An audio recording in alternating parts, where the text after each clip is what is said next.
Hello, j'espère que vous allez bien.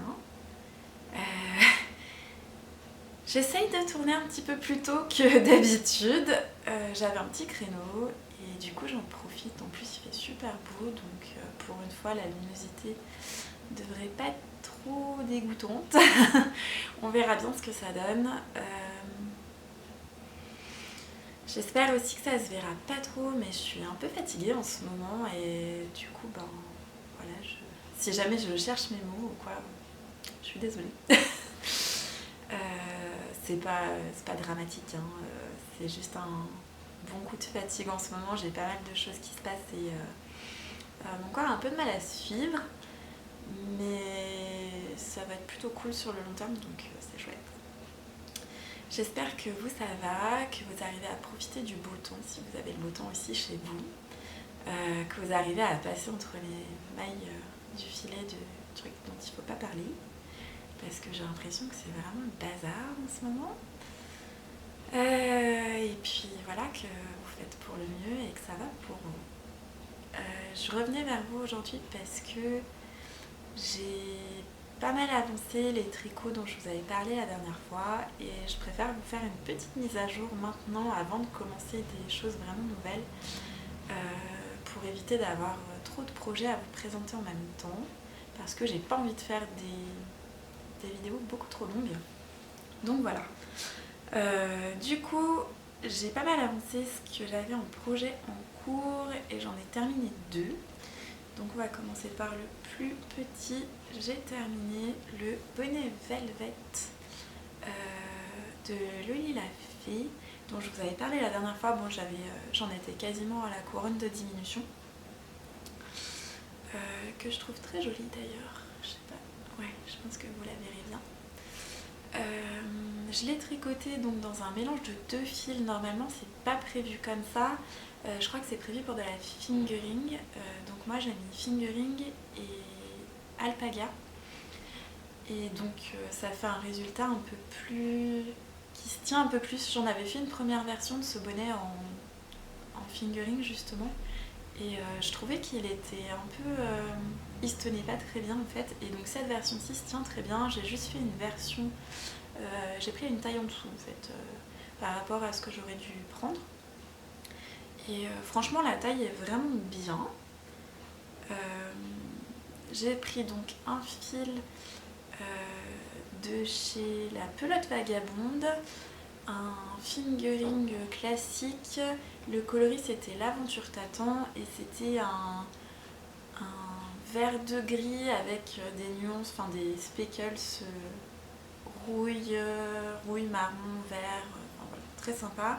Et donc je l'ai mélangé avec de la, je dois voir l'étiquette, de la Super Light, Alpaca Super Light de chez Lang, coloris 91, et c'est un verre d'eau, vraiment un verre d'eau tout simple. Et je trouvais que les deux allaient super bien ensemble parce que le coloris L'Aventure T'attend est super joli, mais je le trouve un petit peu fade et du coup là ça met un tout petit peu plus de peps, donc c'est cool. Je le trouve vraiment joli et je trouve qu'il va plutôt bien. Alors, hop, je vais essayer de me tourner. Ah, je vois que le... Hop. Ouais. J'hésite à mettre un pompon dessus parce que je suis plutôt team pompon de manière générale. Mais j'avoue que je me suis refait un bonnet parce que j'en ai pas beaucoup des bonnets, je n'en mets pas beaucoup. Mais celui que j'avais, enfin moi je suis team gros pompons et du coup tous ceux que j'ai ont des pompons énormes et ça passe pas sous la capuche de mon manteau. Et là du coup c'est vraiment nickel, ça passe vraiment très bien dessous et il tient bien chaud aux oreilles parce qu'il y a le revers.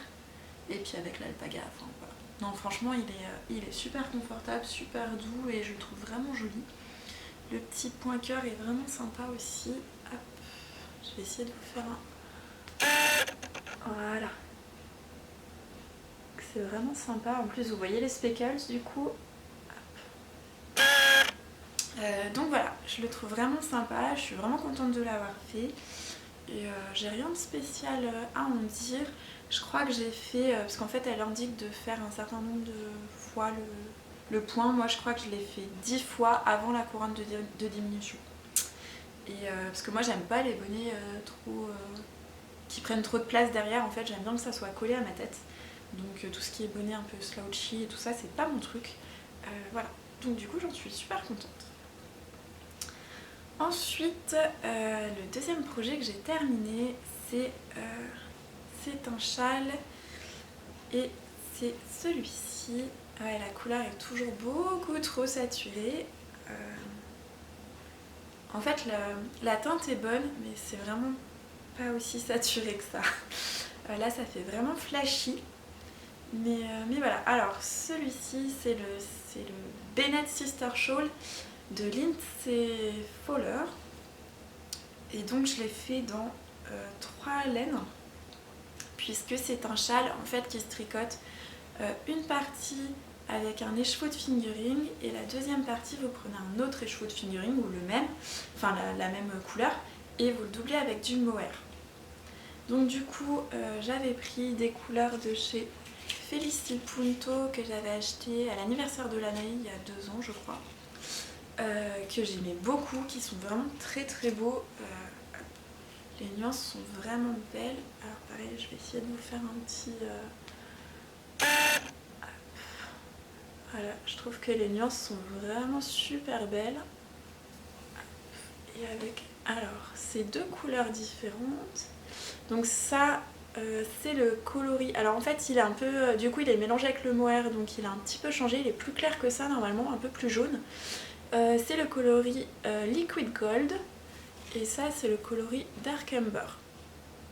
Donc comme vous le voyez, en fait il est texturé, il a une partie en point mousse, je sais pas où c'est, voilà, une partie en point mousse et en fait on vient intégrer un losange, je vais vous montrer de plus loin, un losange en jersey au milieu. Je sais pas trop si vous le voyez, j'espère que oui. Et donc j'ai vraiment bien aimé faire ce châle, je l'ai trouvé très sympa. Il est très détente en fait. Et puis voir les couleurs de Felicity Punto tricotées comme ça, c'est vraiment super joli. Il n'y avait pas besoin de plus, franchement, il n'y avait pas besoin de point fantaisie ou quoi que ce soit, parce que vraiment les couleurs sont super belles et du coup ça le fait bien ressortir. Le mohair que j'ai choisi, c'est un mohair de chez Lang et c'est le mohair luxe. Coloris 87, c'est un rouille un peu sombre et c'est super joli. J'aime beaucoup ce châle, mais il y a 2 choses que je voudrais vous dire par rapport à ce châle. Premièrement, Lindsay Fowler, alors elle le dit dans son patron, elle explique en fait que cette partie-là mangera probablement moins de fingering que cette partie-là, puisque c'est tricoté avec du mohair et que donc c'est un point qui va être plus épais et qui va probablement manger un peu plus de laine. Alors le truc c'est que elle conseille de s'arrêter et de laisser 6 grammes de laine de celle-ci pour avoir assez de laine pour faire cette section-là et ne pas en manquer. Alors moi c'est des écheveaux de fingering, mais fingering à chaussettes. Donc c'est du 80% mérino, 75 mérino, 25% nylon, pardon. Et en fait c'est du 425 mètres pour 100 grammes au lieu d'être du 400 mètres pour 100 grammes. Et du coup en fait ce qui s'est passé c'est que j'en avais laissé un petit peu plus au départ. Alors pas forcément en me disant que j'en aurais pas assez, mais je crois qu'à un moment donné j'avais juste envie de passer à la section avec le mohair. Et donc j'ai gardé 12 grammes de ce coloris là de côté. Et en fait pour le deuxième coloris il m'est resté 3 grammes. Donc clairement pour moi par exemple les 6 grammes ça n'aurait pas suffi. Donc ça faut vraiment faire attention si vous voulez vraiment avoir assez de laine.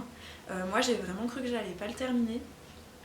Et je me suis un peu fait peur sur la fin, mais j'ai réussi à le terminer et j'ai des restes.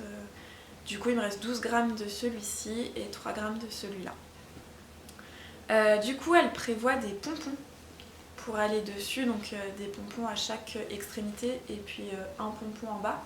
Je pense que je vais les faire quand je trouverai la motive de séparer mes restes en 3 et de faire les pompons, parce que j'aime bien l'idée, je trouve que c'est un côté un peu bohème que j'aime bien.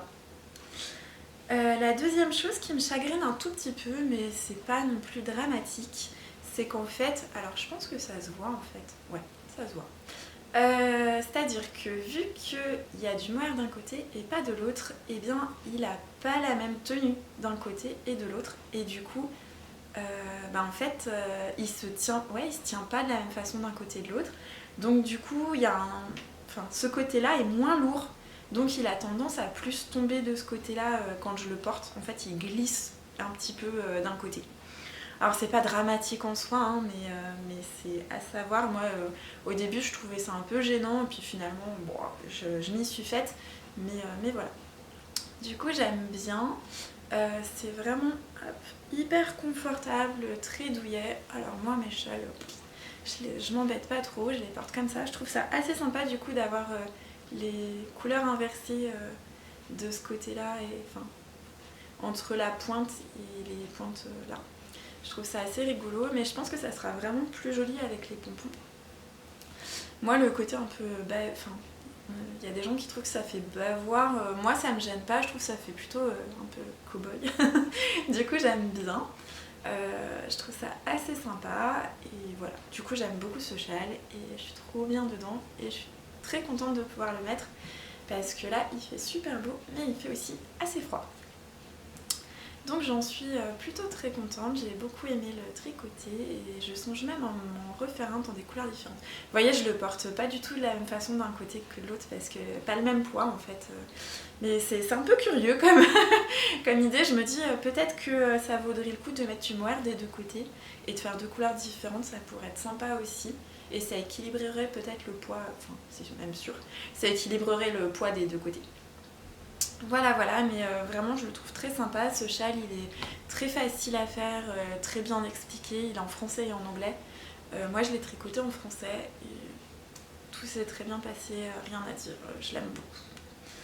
Voilà, ça c'était donc mes projets terminés. J'ai aussi terminé ma paire de chaussettes que je vais pas vous montrer parce qu'elle est au sale et que moi en fait je vis ma vie en chaussettes, donc ça ramasse tous les poils de lapin, les cheveux, bref, du coup là elles sont sales et du coup je vous les montrerai une prochaine fois, mais j'en suis vraiment très contente aussi, je les mets beaucoup, elles sont très chaudes et pour l'instant elles tiennent bien le coup.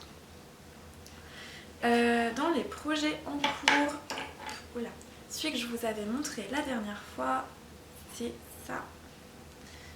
C'est mon pull Diomir de Audrey Borrego, donc Yarnflex sur les réseaux sociaux et sur Ravelry. C'est un pull très simple avec un raglan qui est un peu épais. Moi j'aime bien ça, je trouve ça très joli. Et en fait la dernière fois je vous avais dit que je savais pas trop quoi faire pour les côtes, j'avais envie de faire un truc un peu sympa. Et en fait j'ai essayé de faire des côtes un peu texturées et tout, mais avec la laine que j'ai choisie, ça fonctionnait pas. Donc c'est de la Onion Knits numéro 3, Organic Wool plus Nettles. Donc en fait c'est de la laine... je vais y arriver. C'est de la laine et de la fibre d'ortie.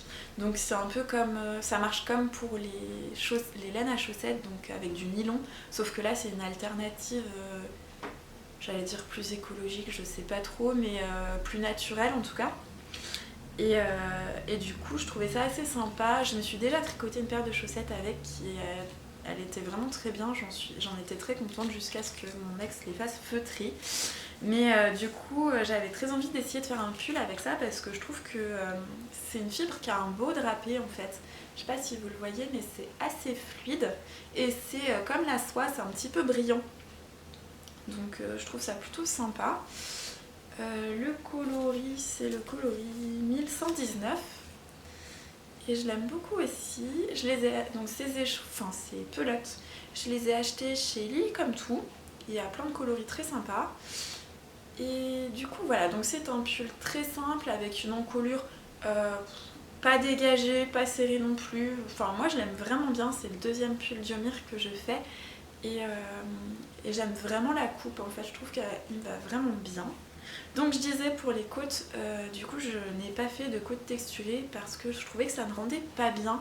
Et en plus, donc elle a prévu des côtes 4-2 Audrey pour ce patron. Et franchement, en vrai, je trouve que c'est des côtes qui sont vraiment jolies. J'aimais bien le rendu, du coup j'ai fait un essai avec les côtes texturées, ça me plaisait pas. J'ai tout détricoté, j'ai tout refait en côte normale.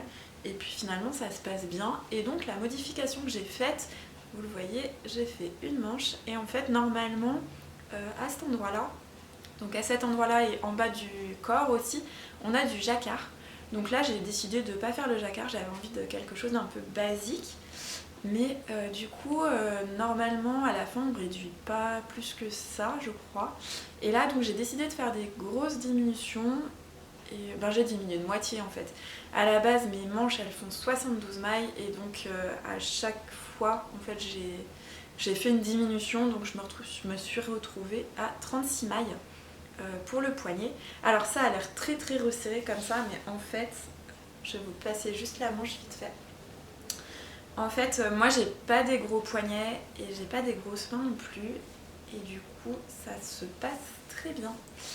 Hop, du coup ça rend comme ça et franchement j'aime bien, vraiment j'aime bien le rendu, je trouve ça assez joli et je pense que ça va être très féminin et ouais c'était ce dont j'avais envie, donc j'ai fait des poignets un petit peu longs et j'ai juste fait un gros rang de diminution juste avant d'attaquer les côtes. Donc voilà, j'aime beaucoup, il me reste pas grand chose à faire. Hop, comme vous le voyez je suis sur la deuxième manche et il doit me rester je sais pas peut-être 15 cm, 10-15 cm de rang de manche normale et puis après les côtes. Donc je suis pas loin d'avoir terminé aussi.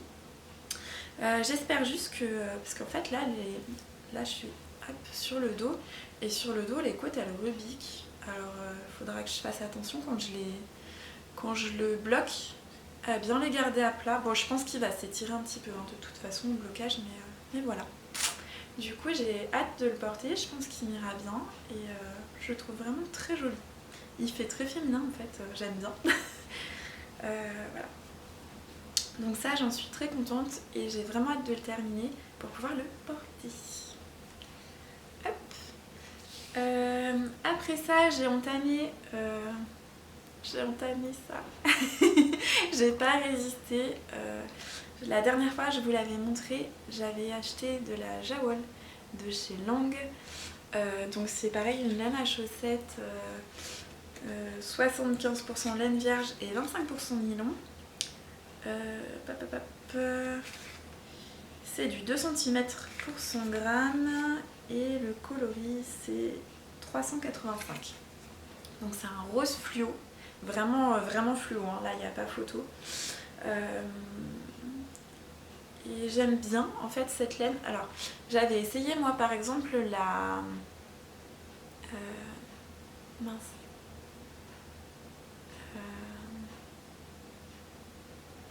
je retrouve plus le nom. La Soquier. Waouh, c'était pas facile. J'ai essayé la Soquier de Coupe Knits que j'avais trouvé plutôt sympa à tricoter en double avec du mohair.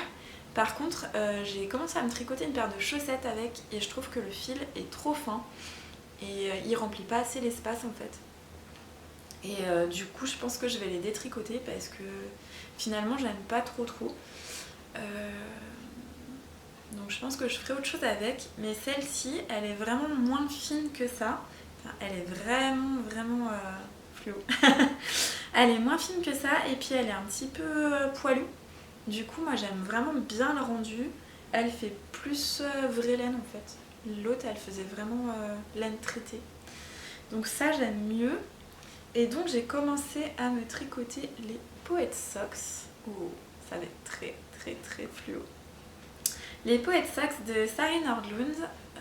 Alors, je crois que je vais essayer de vous faire un close-up parce que là... Hop, voilà. Ah ouais, vous voyez bien. Hop, donc c'est des chaussettes avec de la texture, de la dentelle. Hop. Et voilà. Alors, je les trouve vraiment sympas. C'est une dentelle que j'avais déjà tricotée parce que j'avais tricoté un pull de Sari Nordlund avec ce même point. Donc c'est pas la première fois que je le fais. C'est une dentelle qui est sur un nombre de rangs qui est assez impressionnant, une 50aine de rangs je crois, qui est vraiment... C'est très simple en fait à faire. Il y a des mailles endroits, des mailles envers, des jetés, des mailles ensemble et des GGT. Il n'y a vraiment rien d'autre. C'est vraiment super simple. Par contre, il faut vraiment suivre le diagramme et après ça reste assez intuitif hein, comme motif. Franchement, une fois que vous avez compris comment ça fonctionne, c'est pas compliqué. Il faut juste suivre le diagramme et tout se passe très bien. Du coup là je suis arrivée au moment où moi je veux faire le talon. Normalement elle prévoit je crois 18 cm ou un truc comme ça de tige. Mais alors moi je vous avoue que si je fais 18 cm de tige, je pense que mes chaussettes elles vont se tasser au-dessus de ma chaussure. Et du coup on verra plus du tout la dentelle, donc je vois pas trop l'intérêt. Donc je vais les laisser comme ça et puis là je vais attaquer le talon. Et voilà. Pour l'instant rien de spécial à dire, tout se passe très bien. Je crois que je suis le modèle en anglais, je sais plus s'il existe en français ou pas. Franchement je sais plus mais je crois pas. Mais il est très très clair. Sari Nordlund, c'est vraiment pas le premier patron que je fais d'elle et tout se passe très bien. Donc il n'y a pas de souci de ce côté-là. Et j'ai hâte de porter mes chaussettes rose fluo, je pense qu'elles vont être trop chouettes.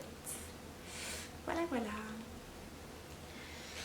Et puis voilà, je crois que c'est tout. Je sais pas ce que je vais attaquer après. J'aimerais bien utiliser des laines de mon stock. J'ai plusieurs quantités pulls dans mon stock. Franchement, je sais pas trop ce que je vais faire là derrière. J'ai aussi de quoi faire une paire de chaussettes autorayantes avec la laine du bruit des aiguilles. Franchement, je sais pas du tout. Là, j'avoue que pour une fois, je me suis pas trop projetée en avant. Je sais pas trop ce que je vais faire.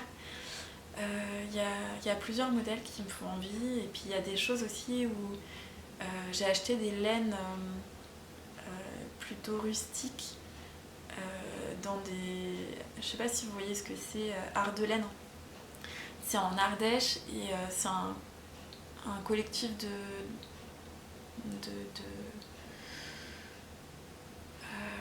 gens qui élèvent des moutons et donc du coup ils récupèrent la laine. Donc c'est un fil qui est assez sec, que je trouve pas piquant mais vraiment très très sec par contre. Et j'avais fait un échantillon une fois et en fait il gonfle énormément. Je n'ai jamais vu ça. Je crois que mon échantillon sur 10 cm il avait pris peut-être, je sais pas, 3 ou 4 cm, quelque chose comme ça. Enfin hallucinant, j'ai jamais vu ça.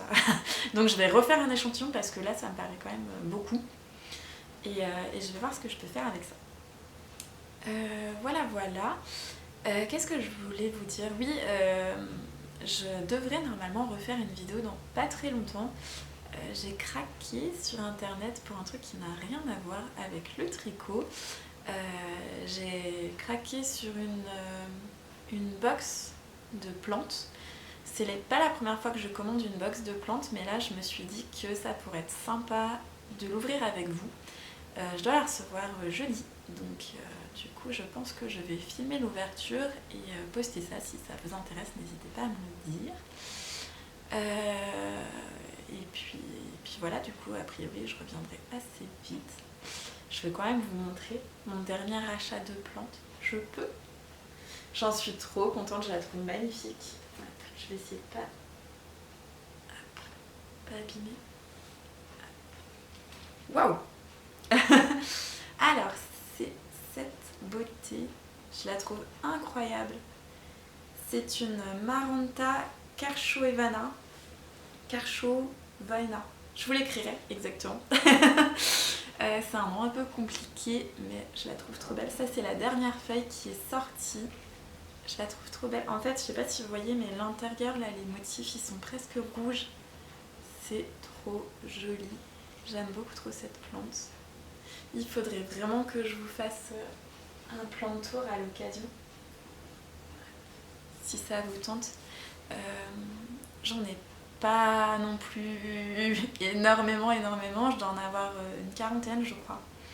Mais je commence à en avoir quelques-unes et je me dis que ça pourrait peut-être vous plaire. Donc n'hésitez pas à me dire si c'est un sujet qui vous intéresse. Moi, c'est un sujet dont j'aimerais parler. Et puis voilà, vous expliquer un peu comment moi je m'en occupe. Parce que par exemple, suivant ce que vous avez comme appart, vous allez, ou comme maison, ou voilà, vous n'allez pas forcément vous en occuper de la même façon. Et moi par exemple, j'ai un appartement qui est très sec et qui est exposé plein nord. Et du coup, c'est très différent de ce que j'avais avant. Et j'ai perdu quelques plantes, j'ai dû m'adapter, tout ça. Enfin, ouais. Du coup, si ça vous dit qu'on parle de tout ça à l'occasion, moi ça me plairait bien. Donc n'hésitez pas à me le dire dans les commentaires. Je vous remercie d'avoir suivi cette vidéo jusqu'au bout. Je vous souhaite une très belle fin de journée et je vous dis à bientôt.